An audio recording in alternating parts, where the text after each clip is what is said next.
Good morning students. Starting with the next concept. कुठले बेटा? Mutual inductance.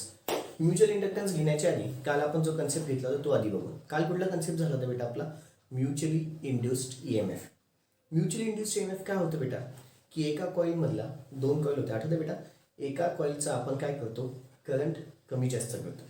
Current कमी जास्त झाला की इकडच्या कॉईलमधला तुमचा फ्लक्स काय होतं? चेंज होतो. फ्लक्स चेंज झाला म्हणजेच काय झालं? ईएमएफ इंड्युस्ड होतो. ईएमएफ इंड्यूस झाला म्हणजेच व्होल्टेज आला, म्हणजेच काय आलं? तिथे करंट आला. करंट ह्या कॉईलमध्ये प्रोड्यूस झाला.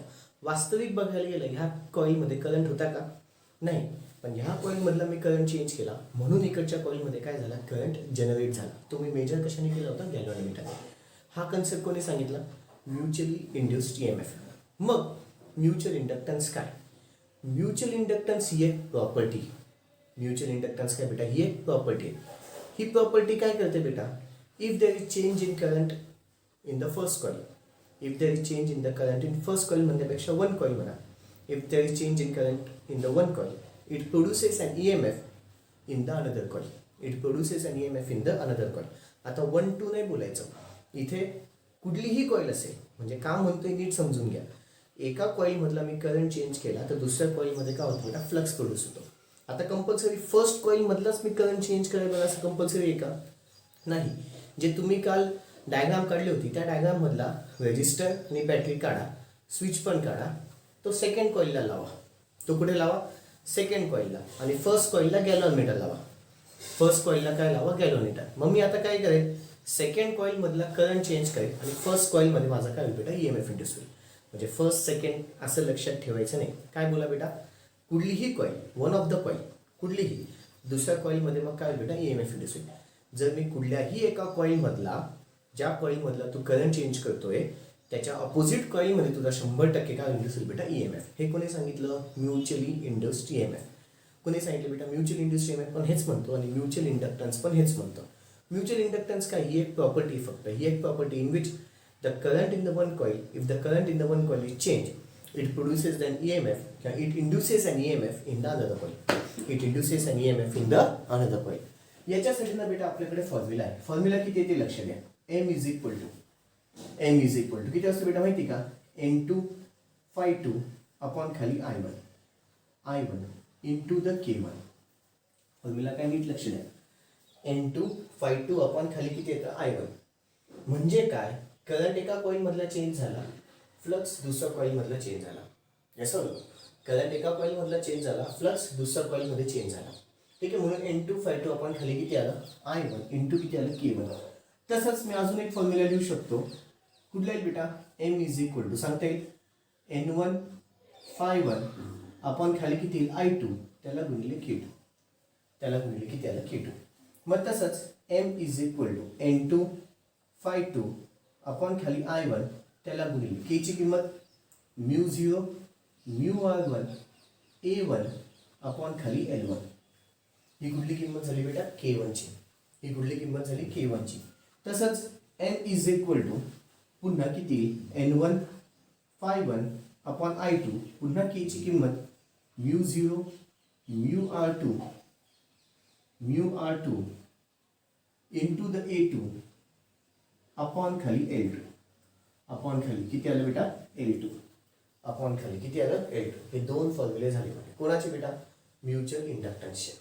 कोणाचे फॉर्म्युले झाले? Mutual inductance. फॉर्म्युला कसं लक्षात ठेवायचा? N2 phi2 आपण खाली I1 खाली, तर इथे पण K1 आला.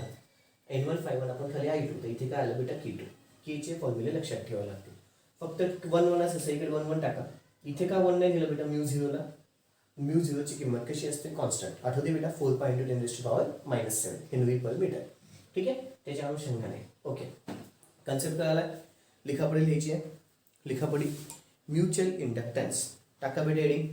Mutual inductance. Question: define mutual inductance and state its unit. Define mutual inductance and state its unit. चलो. The property या mutual inductance is the property असं द्या. Mutual inductance is the property. Mutual inductance is the property due to which the change in current through the one coil, due to which the change in current, due to which the change in current through the one coil, due to which change in current through the one coil, due to which change in current through the one coil produces an EMF in the another coil, produces an EMF in the another coil placed near it, produces an EMF in the another coil, produces an EMF in the another coil placed near it, placed near it. चलो हे दोघं लिहायचे बेटा, हे पण लिहून घ्यायचं, हे पण आजूबाजूला लिहून घ्या. ठीक आहे, एम चे फॉर्म्युले आजूबाजूला लिहून घ्या, व्हिडिओ पॉज करून लिहून घ्या. झालंय. खाली आता सगळ्यांचे आपल्याला वेअर लिहायचे. वेअर खाली सगळ्यांचे where M is equal to common लिहायचे बेटा. एम इज इक्वल टू काय बेटा, mutual inductance. Capital M is equal to mutual inductance N2, number of turns in the second coil. N2, number of turns in the second coil.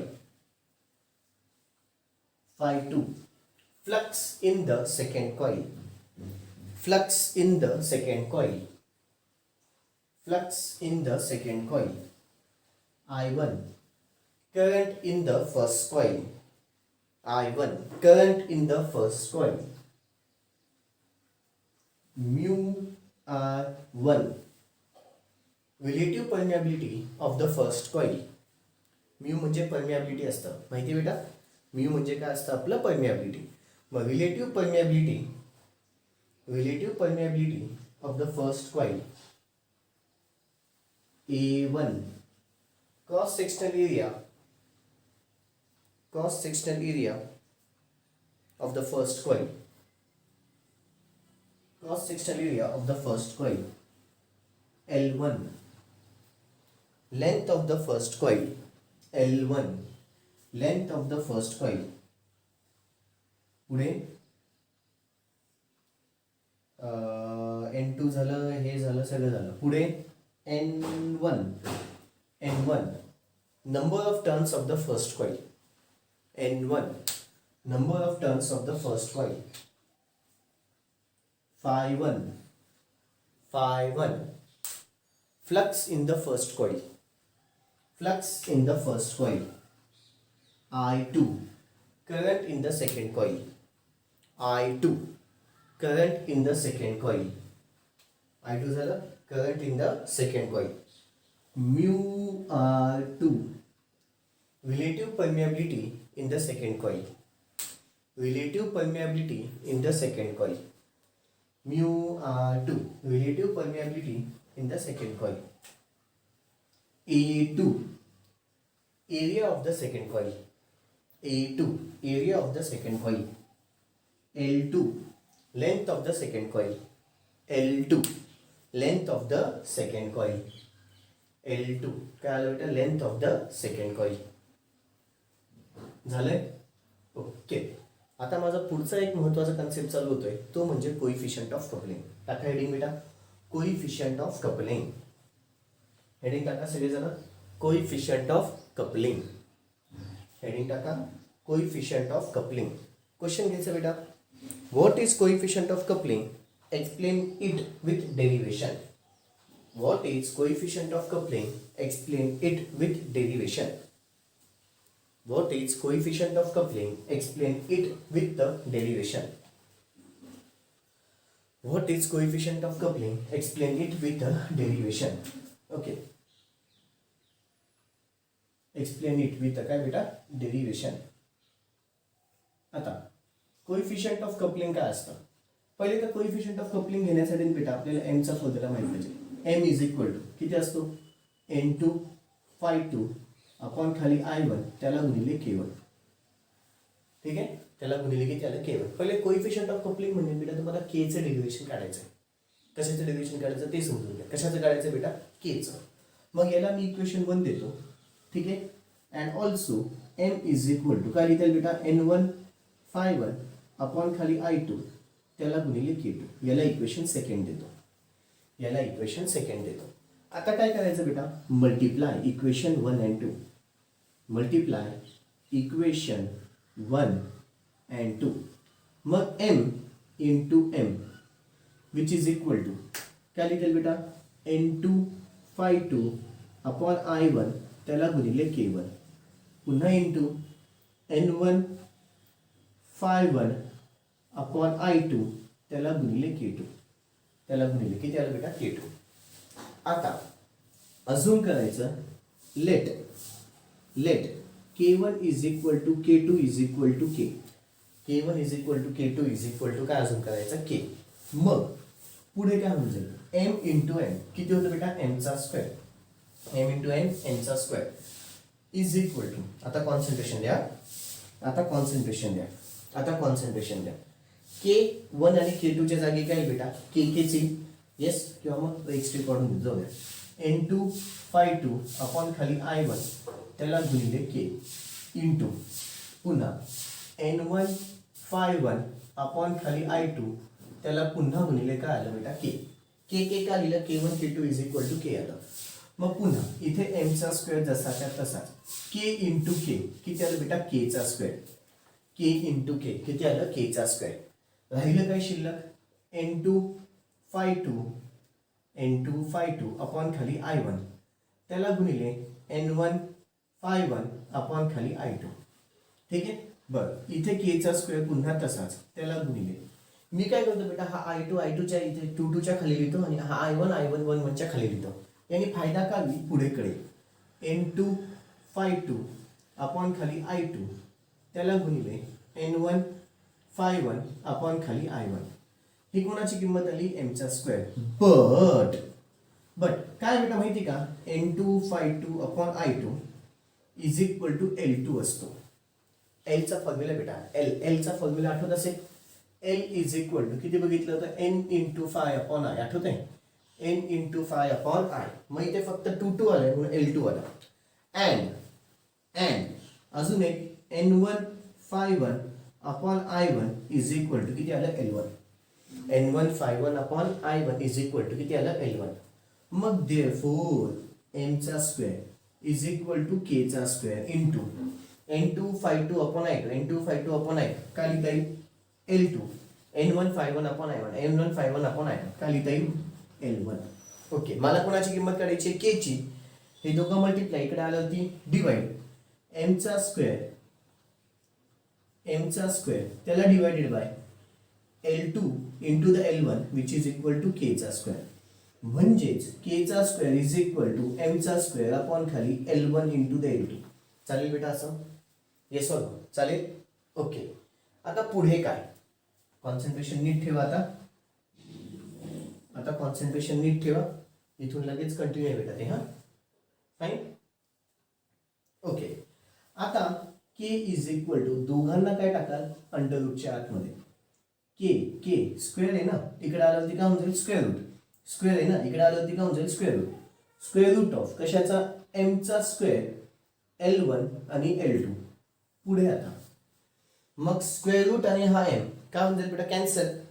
म्हणजेच K is equal to फक्त M upon under root of L1 into the L2. हे झालं माझं derivation कोणासाठी बेटा coefficient of coupling. हे derivation कोणासाठी झालं कोइफिशियंट ऑफ कपलिंग. कोणाचं डेरिव्हेशन झालं बेटा कोइफिशियंट ऑफ कपलिंग. कळालंय ओके बरं हा कन्सेप्ट कुठला झाला बेटा माझा coefficient of coupling. Video pause करायचा आहे सगळंच्या सगळं लिहून घ्यायचं आहे बेटा हे कंटिन्यू आहे हा. इथे मुद्दामून एक लाईन मारली का मला इकडे लिहायचं होतं म्हणून. ठीक आहे अख्खं डेरिव्हेशन कंटिन्यू आहे. लाईन मारली म्हणजे डेरिव्हेशन संपलंय का नाही डेरिव्हेशन कंटिन्यू आहे. डेरिव्हेशन कंटिन्यू आहे. आधी इथून इकडे यायचं मग इकडे जायचं, इथून इकडे यायचं मग इकडे जायचं. ठीक आहे चलो व्हिडिओ पॉज करा डेरिव्हेशन सगळंच्या सगळं लिहून घ्या. व्हिडिओ पॉज करा डेरिव्हेशन सगळंच्या सगळं लिहून घ्या. ओके पुढे घ्या बेटा पुढचा concept compare between dynamic induced EMF and statically induced EMF. Compare between dynamically induced EMF and statically induced EMF. Compare between dynamically induced EMF and statically induced EMF. Compare between dynamically induced EMF and statically induced EMF. 3 column करायचे. पहिल्या column मध्ये characteristics नंतर dynamically induced EMF नंतर काय बेटा dynamically induced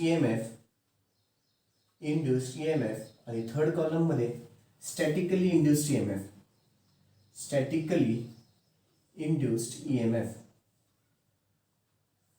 third column मध्ये statically induced EMF. चलो करा पटापट, 3 कॉलम करा. पहिल्या कॉलम मध्ये कॅरेक्टरिस्टिक्स, नंतर डायनॅमिकली इंड्युस्ड ईएमएफ, नंतर statically induced EMF.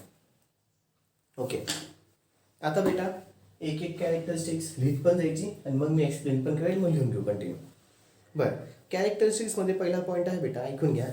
Movement of a coil or magnet. Movement कोणाचं बेटा? कॉईल किंवा मॅग्नेटचं. मुवमेंट ऑफ अ कॉईल किंवा मॅग्नेट डायनॅमिकमध्ये 100% होतं. याच्यामध्ये स्टॅटिकमध्ये कोणाची तर मुवमेंट होते का बेटा? कॉईलची पण होत नाही, मॅग्नेटची तर त्याहून होत नाही.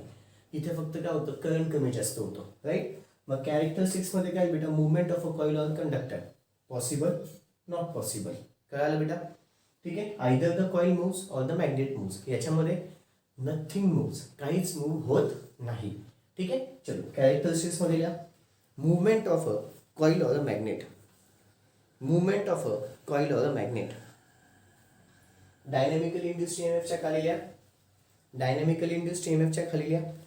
Either the coil moves or the magnet moves. Either the coil moves or the magnet moves.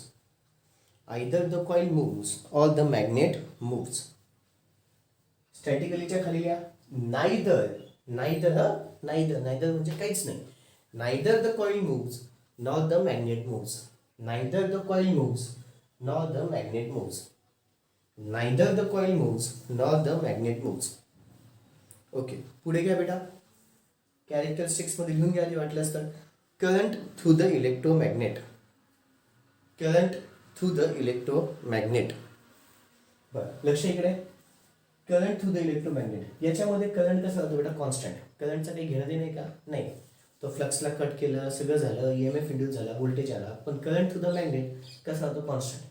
याच्यामध्ये काय होतं? करंट कमी जास्त होतो, त्याच्याचमुळे माझा ऑटोमॅटिकली काय होतं बेटा? ईएमएफ फ्लक्स चेंज होतो आणि ईएमएफ इंड्यूस होतो. म्हणजे इथे करंट रिमेन्स कॉन्स्टंट. याच्यामध्ये काय? Current varies with respect to time. याच्यामध्ये करंट कसा आहे बेटा? कॉन्स्टंट राहतो. याच्यामध्ये current varies with respect to time. लिहून घ्या. कॅरेक्टरिस्टिक्स लिहिली आहे. Current through the coil. Okay, डायनॅमिकच्या खाली लिहायचं आहे. The current here remains constant. The current here remains constant. पुढच्या पॉईंटमध्ये घ्या. पुढच्या पॉईंटमध्ये घ्या. The current here varies with respect to time. The current here varies with respect to time. The current varies here with respect to time. Okay, आता पुन्हा characteristics येथे लिहायचं आहे. Expression for induced voltage. Expression for induced voltage. बरं, याच्यासाठी बेटा एक formula dynamic E is equal to B L V sine of theta. आठवत आहे? तसंच E is equal to N D phi upon D T हा एक फॉर्म्युला आहे, किंवा L D I upon D T हा एक फॉर्म्युला आहे. ठीक आहे, दोघं फॉर्म्युले लिहून घ्यायचे. लिहून घ्या. Expression for induced voltage. Characteristics मध्ये काय बेटा? Expression for induced voltage. Expression for induced voltage दोघं लिहून घ्यायचे. डायनॅमिकच्या खाली डायनॅमिकचं, स्टॅटिकच्या खाली स्टॅटिकचं.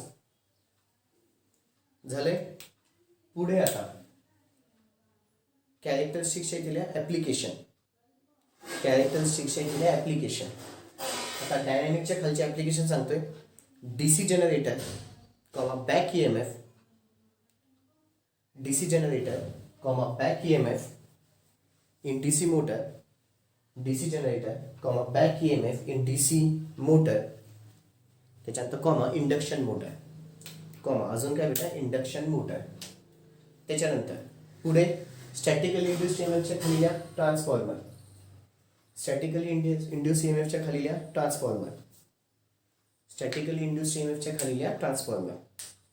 पुढे आता कॅरेक्टरिस्टिक्सच्या खाली लिहा पुन्हा एक्झाम्पल. कॅरेक्टरिस्टिक्सच्या खाली लिहा एक्झाम्पल. डायनॅमिकच्या खाली लिहा EMF induced in the generator. EMF induced in the generator. आणि स्टॅटिकलीच्या खाली लिहा EMF induced in the transformer winding. EMF induced in the transformer winding. EMF induced in the transformer winding. Okay बच्चांनो, इथे तुमचा मॅक्सिमम थेअरी पार्ट सगळा म्हणजे theory part सगळा झालेलाच आहे. ठीक आहे. आता माझे फक्त याच्यावरती आधारित सम्स आहेत. ठीक आहे, सम्स उद्या फॉर्म्युला बघितले जातील आणि सम्स चालू होईल बेटा. 2 दिवस माझे सम्स चालतील, 2 दिवसानंतर हा फर्स्ट चॅप्टर तुमचा संपेल बेटा. ठीक आहे, 1 दिवस माझे सम्स चालतील, 2 किंवा 3 दिवस. ठीक आहे, आणि मग माझं फर्स्ट चॅप्टर इथे संपेल. ओके बच्चा, दॅट्स ऑल. बाकीचं थँक्यू.